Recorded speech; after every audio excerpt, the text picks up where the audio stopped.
Hey everyone, and welcome back for another deep dive. Today, we're tackling YouTube success. Ooh, YouTube. Yeah, specifically, we'll be looking at a video by Ali Abdaal called 9 Things I Wish I Knew When I Started YouTube. He's a doctor turned YouTuber. Oh, wow. Interesting combo. Right. And, even if you're not trying to become the next big YouTuber, his advice is surprisingly relatable.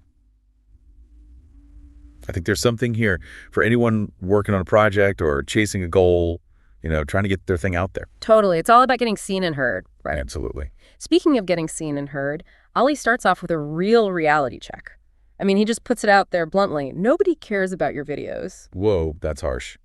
But I guess he's kind of got a point. Right, but he's not saying to be mean. He's talking about audience psychology, how people choose what to watch. Okay, so what's he getting at? Think about it. People are bombarded with content these days. True. So why should they pick your video over the millions of others? Yeah, that's a good point. Makes you really consider what you're offering. Exactly. And that's where value comes in. Okay, so what does value even mean on YouTube? Well, it can be a lot of things. Entertainment, education, inspiration, community, even just a good laugh. Sometimes that's all people need. The key is knowing what your target audience wants and giving it to them authentically. So it's not just about making a cool video, it's about serving a need. Exactly. And that nobody cares phase, at least initially, Ali says it can actually be freeing. He compares it to being an archaeologist, not an architect. Okay, love a good analogy. Break that down for me. So an architect has a blueprint, right? Yeah, a plan. But an archaeologist, they dig around, they explore, and often they find unexpected things. So you're saying instead of getting bogged down planning the perfect YouTube channel, just start making stuff, see what happens. That's the idea. He admits even HE went through phases like singing videos, travel vlogs, app development stuff before he found his niche. That's interesting. It's like learning any new skill, isn't it? You don't become a concert pianist just by reading about music theory. Right. You got to sit down and play, experiment. Make some mistakes. Makes sense. And it makes the whole thing feel less intimidating, Exactly. You're not aiming for perfection right away. You're just exploring. And that exploration can lead to some amazing discoveries. I'm with you on that. Yeah. And this actually connects perfectly with Ollie's next point about supply and demand. I never thought I'd be applying economics to YouTube. Right. But it makes sense when you think about it. He says if there are tons of videos on a topic, you either got to be really good to compete. Or find a niche with less competition, but still an audience. Exactly. He even points out that so many people want to do productivity, finance, personal development. It's super crowded. So what's the takeaway for our listeners? Should they just avoid popular topics altogether? Not necessarily. It's more about being strategic, finding that sweet spot. What unique angle can you bring? Or what lesser known topic are you passionate about that might attract a dedicated audience? I like that. It's about knowing yourself and your strengths. Absolutely. And honestly, this applies way beyond YouTube. It's about finding your unique place in A&Y field. Okay, so you found your niche, you're making videos. Ollie's next advice is about systems. Ah, yes. Systems. He's big on this. What does he mean, though? He says, stop thinking one video at a time and start thinking like a business owner. Build systems to streamline your content creation. Systems doesn't exactly sound creative, though. I know, but it's about setting yourself up for long-term success. Give me an example. Well, he talks about having a content library for ideas, a style guide for your thumbnails so they all look cohesive, a regular process for checking your analytics, things like that. So it's like instead of handcrafting each video, you build a sort of assembly line for your content. Exactly. It's about efficiency. Okay, that makes sense. And I bet it helps avoid burnout, too. Big time. So we're creating content efficiently, but how do we get people to actually watch it? Ali's next point is about titles and thumbnails. Yeah, those are huge, he says. Like the make or break factor. Pretty much. What's his advice there? He actually recommends thinking about them before you even make the video. Wait, seriously? Title and thumbnail before the content? Think about it. You put all this effort into making a great video, but what if nobody clicks on it because the title's boring or the thumbnail doesn't stand out? Okay, that's a good point. It's like having an amazing song, but giving it a terrible name. Exactly. So, any tips on making them stand out? Ali showed different examples, like Mr. Beast uses those super bold, eye-catching thumbnails to target a younger audience. Yeah, makes sense. His own thumbnails are more educational, text-heavy, because that's what his audience is looking for. So it's all about knowing who you're trying to reach. Exactly. And speaking of reaching people, the first 30 seconds of your video are crucial. Oh yeah, I've heard that. People have short attention spans. That's what Ali says. You need to hook those viewers early. Why is the hook so important? It's about respect for your viewers' time. You're making a promise in those first 30 seconds. If it's not engaging, people are going to click away. So what's the secret? Fancy editing. Special effects. Actually, Ali says fancy gear doesn't matter much when you're starting out. Yeah. He says good content is more important than expensive cameras and stuff. That's a relief to hear, honestly. Right. He even mentions YouTubers who still use their phones and they're doing great. Focus on the content first, then worry about upgrading your gear later. Makes total sense. Okay, and then he talks about the unfair advantage. Right. This is a cool concept. What does he mean by that? It's something you have that's hard for others to replicate. His was being a Cambridge medical student making med school videos. That's pretty specific. What if you don't have a fancy degree or a crazy life story? He says it doesn't have to be something huge. It's about finding your unique blend of skills, experiences, even quirks that make you stand out. So it's not about being better, it's about being different. Exactly. Think about it if you love medieval history and you're a great baker. Maybe your unfair advantage is making medieval baking videos. Okay, that's actually awesome. Combining two passions into something totally unique. You never know what will resonate with people. It's about embracing what makes you, you. You know, picking up on that idea of unfair advantage, it's not just about what you're good at, it's about the unique combo of things you bring to the table. Yeah, it's like that special sauce, right? What makes you, you. Exactly. And Ali really emphasizes that it doesn't have to be something huge, like a prestigious degree or some crazy life story. Which is good, because most of us don't have those things. Right. It's more about looking at the specific things you have to offer, even if they seem small or ordinary to you. So how do you actually figure out what your unfair advantage is? Well, Ali encourages us to really dig deep and ask ourselves some tough questions, like, what are you really passionate about? Okay, passion, that makes sense. What else? What skills have you developed over time, maybe without even realizing it? Ooh, those hidden talents. And even what are some of your quirks, the things that make you a little bit different? Okay, I like that. It's about embracing those things that make you unique. But how do you turn those quirks and passions into an actual advantage? It's about finding a way to combine them in a way that's valuable to others. Remember, it's not just about being different, it's about being different in a way that serves your audience. So it's about finding that sweet spot where your passions and skills intersect with the needs of your audience. You got it. And that takes some experimentation, some trial and error. It's like that archaeologist analogy again, digging around until you find something truly valuable. This is making me think I need to spend some time really reflecting on my own unfair advantage. I bet there are things I'm overlooking. I bet there are. We often take our own skills and experiences for granted. Okay, moving on. Ali shares a practical tip that I wish I had heard years ago. Outsource your video editing as soon as you can. Really? But isn't editing like a crucial part of the process? It is, but his point is that it's also incredibly time-consuming. True. Very true. I've spent hours editing just for one short video. Exactly. And time is a creator's most valuable resource. Ali says that by outsourcing editing, he was able to free up his time to focus on higher-level tasks like brainstorming new content ideas, collaborating with others, and building his brand. That makes sense. It's about working smarter, not harder. Exactly. And I think this principle applies to so many areas of life, not just YouTube. Yeah, I'm thinking about all the tasks I could delegate or outsource to free up my own time and energy. It's a game changer. Ask yourself, what are the things you really dread doing or that someone else could do more efficiently? Maybe it's bookkeeping, social media management, or even just scheduling appointments. I love that. It's about recognizing that you don't have to do everything yourself. Okay, so we've talked about finding your niche, crafting compelling titles and thumbnails, building systems, outsourcing tasks. Wow, Ali has covered a lot. Where do we go from here? How do we pull all these insights together for our listeners? I think it's time to move beyond summarizing his points and start connecting them to the bigger picture. What are the overarching themes here? What are the key takeaways our listener can apply to their own projects or goals, whether or not they're YouTube related? Okay, you're right. Let's synthesize this wisdom. One thing that really stands out to me is the importance of creating value. Ali emphasizes that your content needs to be worth someone's time and attention. And that ties directly into finding your niche and identifying your unfair advantage. It's Yeah. not enough to just create content. You need to create something that's both valuable and unique. Right. It's about finding that sweet spot, that special something you bring to the table. And then it's about making sure that special something actually resonates with your audience. Exactly. And let's not forget the practical side of things.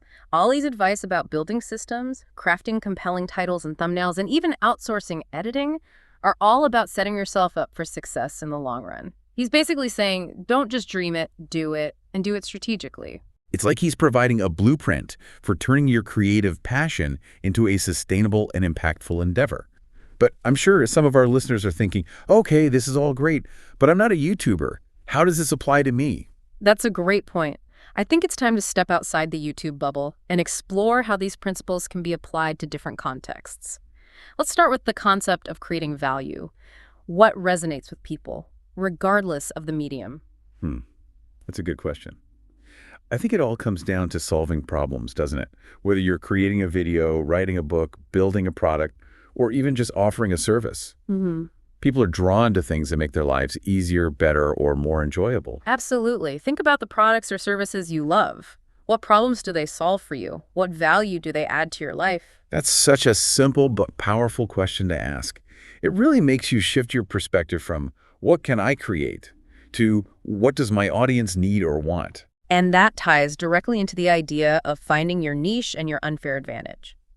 It's about identifying a specific group of people you want to serve and then figuring out how your unique skills and experiences can help them. So instead of trying to appeal to everyone, you're focusing on a specific audience and offering them something tailored to their needs and interests. Exactly. And this applies to anything from starting a business to launching a creative project to even just navigating your career.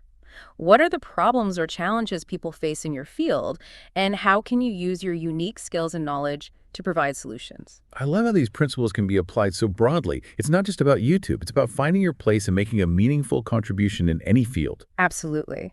And let's not forget about the importance of building systems no matter what you're working on, whether you're managing a project, writing a novel, or learning a new skill. Having systems in place can help you stay organized, focused, and productive. It's like having a roadmap and a toolkit to help you navigate the creative process. Exactly. And it's not just about efficiency, it's about building a sustainable practice. Systems help you create consistency and avoid burnout, which is essential for long-term success. So how can our listeners apply this systems mindset to their own lives? What are some practical steps they can take? Well, I think it starts with identifying your pain points. What are the things that consistently slow you down or make you feel overwhelmed? Once you've identified those areas, you can start brainstorming systems or solutions that address those specific challenges. For example, if you're constantly struggling to meet deadlines, maybe you need to implement a time management system or a project management tool to help you stay organized and on track. Or if you're feeling overwhelmed by the sheer volume of emails you receive, maybe you need to create a system for filtering and prioritizing your inbox. I love how we're taking these big, abstract ideas and turning them into actionable steps. It's about empowering our listeners to take control and make positive changes in their own lives. Exactly. And remember, building systems doesn't have to be complicated or overwhelming. Start small, experiment with different approaches, and gradually build up your systems over time. It's about making those incremental improvements that add up to big results in the long run. And let's not forget about the importance of first impressions. Even if you're not creating YouTube videos, those principles of crafting compelling titles and thumbnails apply to any type of communication or presentation. Oh, that's so true. Whether you're writing an email, giving a speech, or even just introducing yourself at a networking event, you need to think about how you're presenting yourself and your message. Absolutely. How can you grab attention, spark curiosity, leave a lasting impression? It's all about making sure your message is clear, concise, and engaging. And it's about tailoring your communication style to your specific audience and purpose. Well said. It's a good reminder that communication skills are valuable no matter what you do in life. Okay, and finally, I want to circle back to Ali's point about outsourcing or delegating tasks. This is something that can be truly transformative, both personally and professionally. It really can. It's about freeing up your time and energy to focus on your strengths and the things that truly matter to you. So think about those tasks you dread or that consistently drain your energy.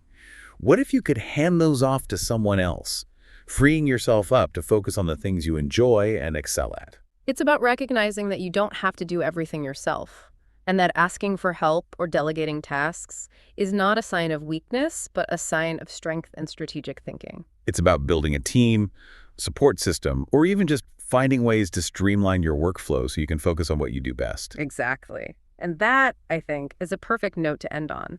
We've explored Ali's 9 key insights for YouTube success, but we've also discovered that these principles can be applied to so many different areas of life.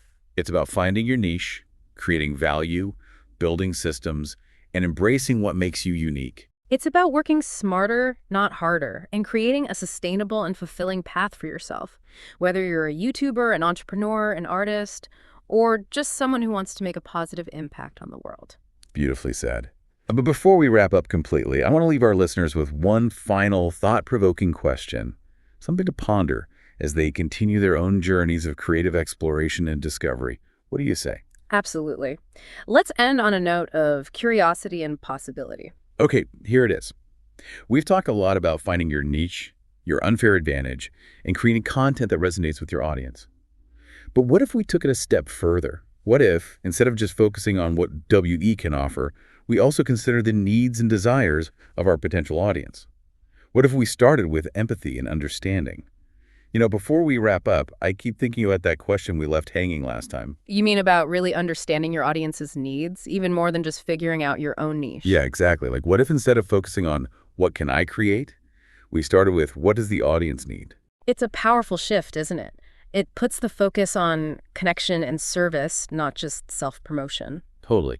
So I guess the question is, how do we actually do that? How do we move from good intentions to actually creating stuff that resonates on that deep level? I think it starts with empathy, really trying to understand the people you want to reach. Okay, so how do we do that? Just ask them. Asking is a great start, but it goes deeper than that. It's about trying to see the world through their eyes. I see what you mean. Not just their demographics, but their whole experience. Exactly. What are their struggles, their dreams? What makes them laugh? What keeps them up at night? This is making me think about how much we assume we know about our audience, but maybe we don't really. Right. And that's where that archaeologist analogy comes back in. It's about digging deeper, being curious, making those unexpected discoveries about what people actually care about. So we're not just delivering information. We're uncovering needs we might not even have known existed. Exactly. Sometimes the most valuable insights come from simply listening. Listening to your audience, you mean? Yep. Whether it's online conversations, feedback they give you directly, even just paying attention to what people are talking about in general. Okay, so we're listening, we're empathizing. Yeah. But how does that actually translate into creating better content? Give us something tangible. One really helpful exercise is creating a persona, like a detailed profile of your ideal audience member. Oh, I've heard of that. Give them a name, a background, even a picture, right? Exactly. It helps to really visualize them as a person, not just some abstract concept. Then you ask, if this person were watching my content, what would they get out of it? That's a good point. It forces you to think specifically about their needs, not just what you think is cool. Right. And then when you're brainstorming ideas, you can always come back to that persona and ask, would this resonate with them? Does it solve a problem they have or speak to something they care about? I'm starting to see how this can shift your whole creative process. It's not just about your own vision anymore. It's about this collaborative understanding. Absolutely. And when you hit that sweet spot where your passions and skills align with what your audience truly needs, that's when you create something truly special. Okay, this has been so insightful. I think Ali's advice is incredibly valuable, whether you're a YouTuber or working on any kind of project where you're trying to reach people. Agreed. It's really about making a meaningful connection, isn't it? Absolutely. So to wrap up our deep dive today, I think the big takeaway is this. Don't be afraid to dig deep, both within yourself and in understanding your audience. You might be surprised by what you discover. Well said. And who knows, maybe in that process of discovery, you'll create something truly amazing that also makes a positive impact on the world. That's a great note to end on. Thanks for joining us on this deep dive, everyone. It's been a pleasure. Until next time, keep learning, keep creating, and keep diving deep. See you then.